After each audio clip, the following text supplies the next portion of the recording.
¿Qué tal, hermanos?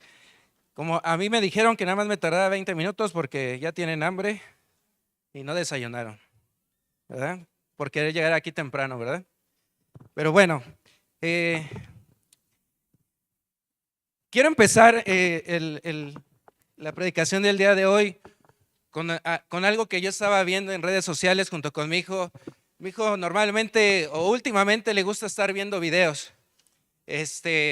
Y a mí la verdad y en lo personal me causó mucha gracia. Mucha gracia porque era un show de un payasito que pasaban a hacerle ciertas preguntas a los niños. Entonces el payasito, ¿qué hace? Dice que estaba en el estrado. Dice, vamos a hacer una dinámica. La dinámica es la siguiente. La dinámica era pasar a niños menores de 5 años, de la cual el payasito decía, lo único que tienen que hacer es seguir las instrucciones que les voy a decir. Ajá. Y para esto empezaban a pasar al primer niño. Dice, la única palabra que tienen que decir es chicharrón. Y creo que muchos o algunos de ustedes ya han de haber visto ese video. Y si no, se van a morir de la risa. Pasa el primer niño y le dice el payasito. Le dice el payasito, ¿cómo te llamas? Y agarra el niño, le contesta un nombre alterno y le dice, me llamo Oscar. Oscar, ¿qué crees? Ya perdiste, pásale a tu lugar. Y entonces pasa otro niño y le dice, hola, ¿con quién vienes? Y dice, con mi mamá. Pues órale, vele y dile a tu mamá que ya perdiste, ¿no? Pero para eso, el payasito en su mano, ¿qué es lo que tenía él? Traía un disco como de música, un cuadernillo para colorear. Y hermano, a un niño menor de 5 años, ¿a quién que no le guste colorear?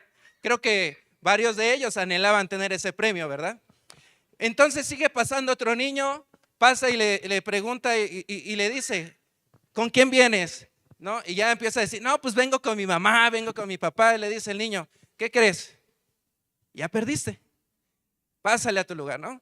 Pero para eso, por última instancia, pasa una niña bien curiosa, hermano, porque pasa seria, estática, sin expresión en su rostro. Y agarra el payasito y le dice, ¿cómo te llamas? Y empieza a contestar inteligentemente la niña, chicharrón. Y dice, ¿con quién vienes? Dice, chicharrón. Dice, ¿cómo se llama tu mamá? Chicharrón. ¿Cómo se llama tu papá? Chicharrón. Entonces, ¿son la familia de quién? Y le contesta la niña, de los chicharrones.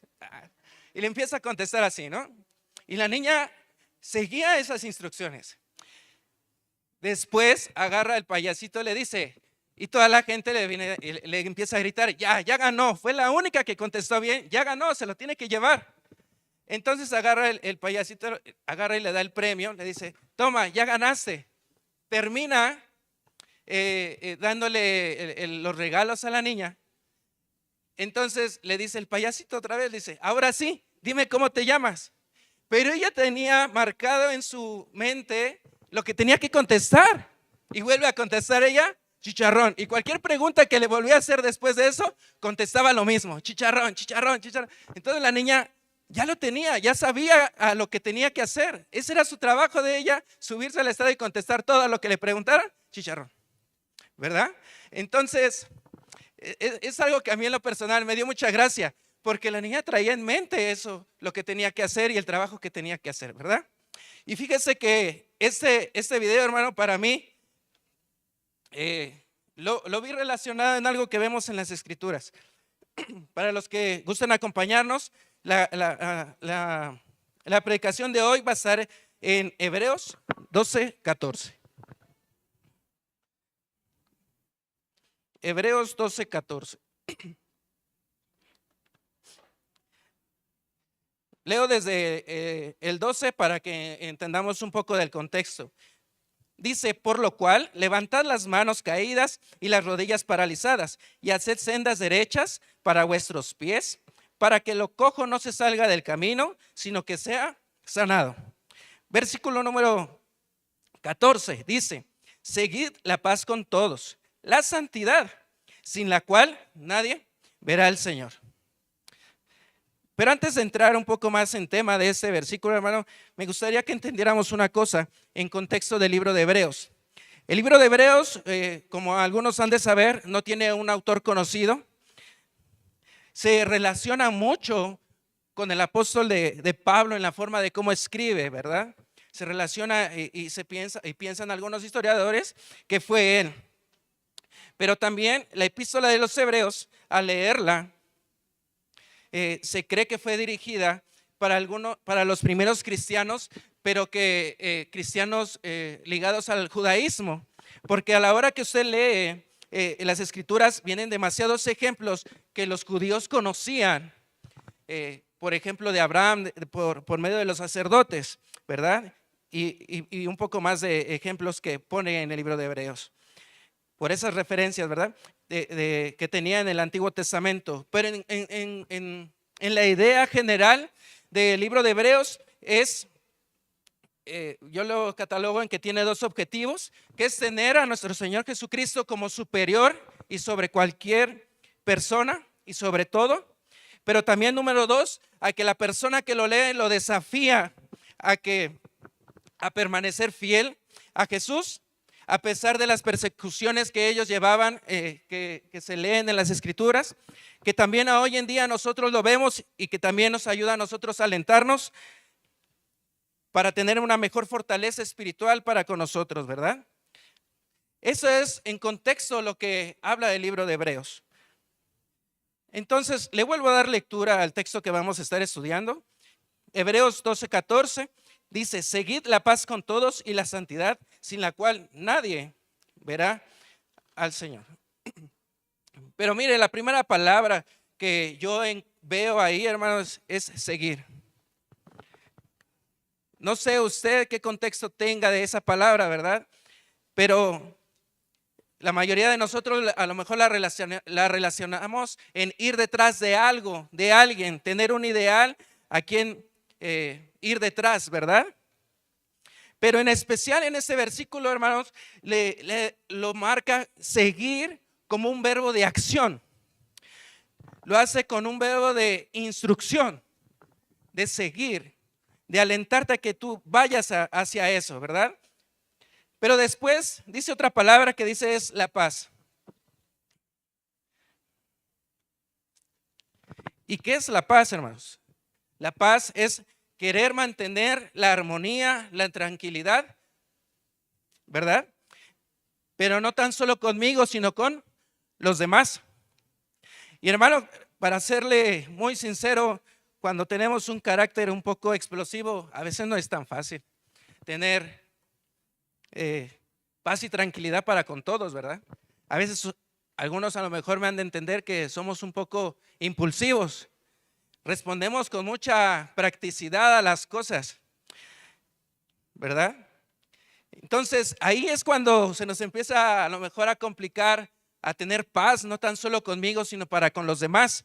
Porque cuántas veces no nos hemos molestado con alguien que nos responde algo que a veces tiene verdad, ¿verdad? Y nosotros nos alteramos, no nos gusta. Por eso alenta este escritor a mantener la paz, pero no tan solo una paz personal, sino una paz para con todos, que todos podamos convivir tranquilos, en armonía, que nos podamos llevar bien unos con otros. Y no tan solo en la iglesia, sino también fuera de la iglesia. Con aquella persona que no ha conocido a nuestro Señor, debemos de mantener una paz y una tranquilidad para con ellos, para poderles hacer llegar y reconocer, más bien que lleguen a conocer a nuestro Señor Jesucristo, ¿verdad? Los voy a invitar que busquemos Romanos 12:18.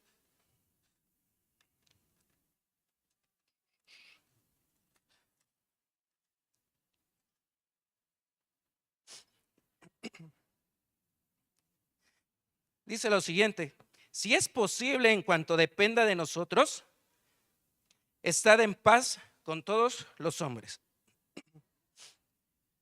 Hermano, nosotros leemos ese versículo y a veces nos deja intrigados, hermanos, porque nos deja esa gran responsabilidad de que tengo que actuar de ese modo. Pero mire, a mí hay algo que cuando me dicen, oye, no lo tienes que hacer, pero te da una instrucción diferente o el por qué lo hace, A veces sientes esa tranquilidad. Y en el versículo 19 yo siento esa tranquilidad, hermano, de decir que el Señor te perdone a cualquier persona que me haga molestar. Porque dice, no os venguéis vosotros mismos, amados míos, sino dejad lugar a la ira de Dios. Porque escrito está, mía es la venganza, yo pagaré, dice el Señor, ¿verdad?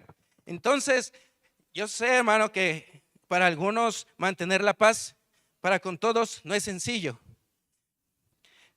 pero sería bueno seguirla, ¿verdad? Hay veces que, aquí en la Escritura dice que, dice, mía es la venganza, yo pagaré, dice el Señor, ¿verdad? Yo busqué referencia de dónde decía eso y sí lo dice, hermano. Me parece que viene en Deuteronomio 32, 35. Y ustedes pueden leer el contexto por qué el Señor dice eso, ¿verdad? Y por eso lo podemos entender. Pero mire más adelante de ese versículo que estamos estudiando el día de hoy de Hebreos. Dice más adelante, no tan solo seguir la paz, también hace hincapié en seguir la santidad. ¿Y qué es seguir en santidad, hermano? Muchos lo entendemos apartado, mantenerse limpio, ¿verdad? Pero hay veces que el tan solo esa explicación se queda muy corta para lo que realmente necesitamos entender. Y a mí me gustaría que ilustrársela con esto, hermano. Todos conocemos a un agricultor, ¿verdad? El agricultor, hermano, en el campo, de hecho yo le preguntaba a una persona, ¿qué es lo que hace un agricultor en el campo? Dice que esta persona que va a sembrar tiene que hacer cálculos necesarios para saber todos los gastos que va a conllevar el sembrar. Tiene que llevar el trabajo, ver si va a contratar gente, ver si va a necesitar máquinas, ver todo lo necesario para sembrar. Pero también va a necesitar meter las manos a la tierra, necesita labrarla, necesita empezar a limpiar. Hay veces que cuando recoges la tierra se va apretando y tienes que hacer el surco para aflojar esa tierra. Pero no tan solo se queda ahí, también lo que hace aquel sembrador, lo que hace es poner esa semilla, después de que hace el surco, mete la semilla, la tapa, ¿verdad? Y de ahí, de vez en cuando, tiene que estar viendo la forma para fertilizar el lugar, para que se mantenga bien la siembra, no le llegue ninguna plaga. También tiene que estar viendo constantemente de que la siembra no se meta algún animal extraño, porque si ustedes han ido a algún pueblo, saben que hay mucha gente que deja sus animales ahí en el monte y hay veces que se van y se meten en las siembras y se comen todo. Lo que hace el agricultor, piensa antes eso y empieza a cercar todo alrededor de su terreno donde va a sembrar. Pero a pesar de que hace todo eso el agricultor, hermanos, tenemos que saber una cosa, que el agricultor tiene seguro y sabe algo que tiene sobrenatural. Sabe que va a tener necesidad de algo sobrenatural que no depende de él. Y esto sobrenatural, que es la lluvia, que es el aire, que es el sol, eso no depende de él, ¿verdad? El agricultor sabe que necesita de estas cosas sobrenaturales, porque si cae cada una de estas cosas sobrenaturales, desde el agua, el sol y el aire, va a tener una buena siembra, va a tener los mejores frutos, va a tener lo más rico y lo más delicioso. En lo personal, hermanos, cuando era más pequeño, tuve la oportunidad de ir a un pueblo en Veracruz que era algo bonito, hermano. No tenía mucho, a la hora de llegar estaba lloviendo. Al siguiente día, gracias a Dios, no hubo lluvia. Y fue un día soleado, bien bonito. Y era un pueblo que se llamaba, me parece, El Naranjo. ¿Por qué? Ustedes van a saber, porque a donde quiera que ibas y a cualquier casa que ibas, todo el pueblo tenía naranjas. Hermano, era bien rico. Hasta ahí aprendí a pelar las naranjas, hermano. Usted podía abrirlas, unas naranjas jugosas, ricas, sabrosas, que Aquí usted va y le agarra el del puesto una naranja, se enoja, hermano, pero usted iba ahí a ese pueblo, hasta te decían, llévatelas. Dice, llévatelas, hasta decía, traes bolsa, llévatelas. A donde quiera que íbamos, te daban unas bolsas, hermano, con fruta, bien ricas, hermanos. Y sabíamos que cada uno de ellos había cuidado de esos árboles porque daba frutos muy buenos, hermano. Frutos muy buenos. Entonces nos damos cuenta, hermanos, que un agricultor tiene que llevar ciertas luchas con él, ciertos esfuerzos para poderla mantener. Él debe de resistir y mantenerse firme. ¿Para qué? Para que su siembra crezca lo mejor posible, ¿verdad? Del mismo modo pasa para nosotros como cristianos. Nosotros debemos de resistir y mantenernos firmes. Eso viene en la escritura, ¿verdad? En Efesios 6, 11, 18. Vamos a darle lectura.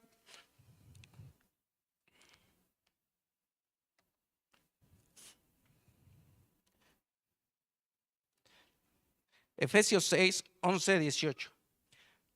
Dice, vestidos de toda armadura de Dios para que podáis estar firmes contra las acechanzas del diablo, porque no tenemos lucha contra sangre y carnes sino contra principados, contra potestades, contra gobernantes de las tinieblas de este siglo, contra huestes espirituales de maldad en las regiones celestes. Por tanto, tomad la armadura de Dios para que podáis resistir el día malo y habiendo acabado todo, estar firmes. ¿Verdad? Dice más adelante, estad pues firmes, ceñidos de vuestros lomos con la verdad y vestidos de la coraza de justicia y el calzado de los pies con el apresto del evangelio de la paz. Sobre todo, tomad el escudo de la fe con la que podáis apagar todos los dardos de fuego del maligno. Tomad el yelmo de la salvación y la espada del Espíritu, que es la palabra de Dios, orando en todo tiempo con toda oración y súplica en el Espíritu y velando en ello con toda perseverancia y súplica para con todos los santos. Podemos entender, hermano, que no depende de Dios el mantenerme santo, ¿verdad? ¿Depende de quién? Depende de mí. Depende del trabajo que yo haga. Depende de cada uno de nosotros. Dios, hermano, nos ha dado la oportunidad de tener una nueva vida donde a la hora de que nos convertimos en nosotros se encuentra gozo, pureza, santidad, amor. Y Dios quiere que ganemos la batalla, ¿verdad? Que tengamos una victoria. Pero mi único trabajo y mi única responsabilidad es vestirme de esa armadura que dice aquí en la escritura, ¿verdad? Y no quiero hacer menos todas las cosas que nos dice que debemos de cargar a nosotros como armadura. Pero en especial, hermano, lo que nosotros tenemos tangible para poder protegernos es la palabra de Dios y la oración. Todo lo demás usted lo puede construir en usted. Por medio de la palabra y la oración, usted se puede fortalecer. Usted puede revestirse de esta armadura, ¿verdad?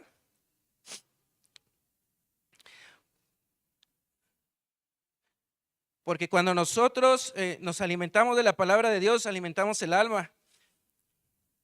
En Hebreos 14, 16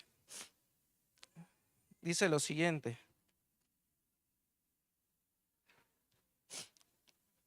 Acerquémonos pues confiadamente al trono de la gracia para alcanzar misericordia y hallar gracia para el oportuno socorro. Sabemos, hermano, que mientras uno esté en el cuidado de su salvación, de su santidad, no va a ser fácil. Tenemos que saber que hay dificultades, hay problemas, porque hay veces que las cosas se salen de nuestras manos. Pero acercándonos al trono de la gracia, podemos alcanzar misericordia, hallar gracia, y cuando encontremos ese oportuno socorro en Él, ¿verdad? Para mantenernos firmes. Ese es parte de nuestro trabajo para seguir en santidad.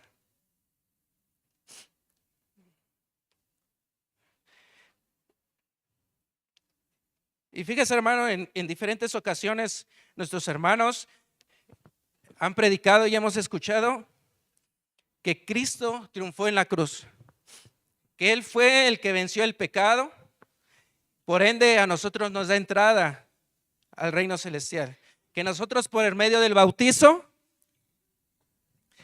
nosotros recibimos el don del Espíritu Santo.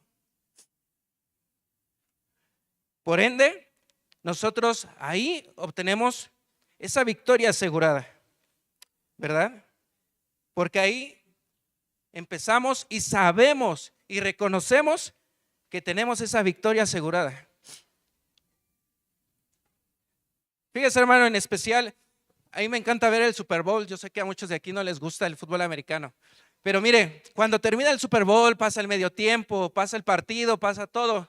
Al final, al equipo ganador le dan las playeras, pero antes de eso, veo que hay muchos reportajes que dice, tantas playeras se hicieron para los equipos, ya sea que vaya a ganar uno o sea que vaya a ganar otro. Sea tantos anillos se les hace de oro con ciertos detalles para que si gana este equipo sea para ellos únicamente. O si gana el otro, ahí está su premio. Pero todo depende de quién gane ese partido, ¿verdad? Solamente el equipo ganador es el único que se va a poder quitar el jersey y va a poder presumir campeón del Super Bowl número tal, ¿verdad? Y algo increíble, hermano, es que saber que nosotros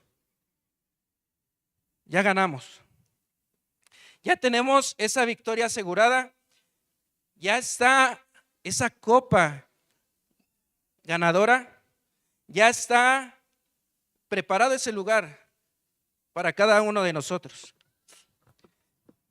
Ya tenemos eso sobrenatural que es la victoria. Ya tenemos ese sobrenatural que fue recibir el don del Espíritu Santo y ser salvo y ser limpios, tener esa pureza. Pero como les dije a un comienzo, el agricultor, a pesar de que necesita lo sobrenatural, la lluvia y el sol, él hace su trabajo. Él siembra, cerca, le da fertilizante a la tierra.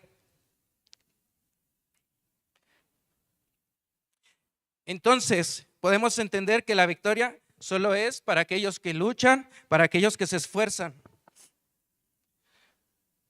por llevarlo, ¿verdad? No nos olvidemos de vivir en santidad. Segunda de Corintios 7:1. Ya para terminar, hermanos. Es en serio, ¿eh? No piensen que es broma. Segunda de Corintios 7:1. Dice, así que, amados, puesto que tenemos tales promesas, dice lo siguiente, limpiémonos de toda contaminación de carne, de espíritu, perfeccionando, ¿qué? La santidad. Pero no solos, hermanos, en el temor de Dios. Así que esa es la recomendación, hermanos, seguir la santidad. Así que nuestra tarea es empezar a limpiar, empezar a perfeccionarnos cada uno de nosotros. Lo único que tenemos que hacer es hacer nuestra labor, esperando y asegurando y sabiendo que ya tenemos esto sobrenatural, que es la victoria, ¿verdad? Vuelvo a retomar el versículo base que tenemos, que es Hebreos 12:14, y con esto termino.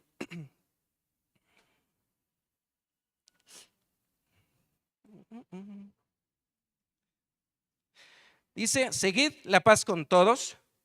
Como vimos, hermano, no es tan solo conmigo, pero más importante, y no haciendo menos, siga la santidad, sin la cual, dice, nadie verá al Señor. Y creo que la mayoría de nosotros esa es nuestra meta, ¿verdad? Llegar a ver a nuestro Señor cara a cara o estar con Él en su presencia. La última pregunta que yo le tengo para usted y que usted se pueda llevar es principalmente alentarlo a lo que hace el libro de Hebreos, alentar y motivar a que siga trabajando por su santidad, pero tan solo llévase esta palabra al final del versículo que dice, sin la cual nadie verá al Señor. Y esa pregunta quiero que se la lleve usted. ¿Cuántos de nosotros veremos al Señor? Dios les bendice.